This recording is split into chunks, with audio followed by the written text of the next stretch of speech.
قعدت أفكر كتير قوي مع نفسي إيه أكتر حاجة ممكن أعملها في العشر الأواخر من رمضان، هي تبقى الأساس ليا في أي أعمال خير أنا هعملها.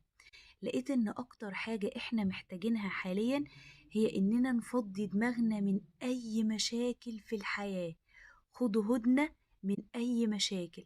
أي حد يجي يكلمكوا في مشكلة أو أي حد يجي ينرفزكوا أو يعصبكوا، قولوا له سلام عليكم، هنتقابل بعد رمضان بإذن الله. ليه بقى؟ علشان لما تيجي تعمل أعمال الطاعة تعملها وانت حاسس ان انت بتعمل أعمال خير حلوة، علشان تستقبل الأنوار وتستقبل الحاجات الجميلة اللي هتجيلك من ربنا.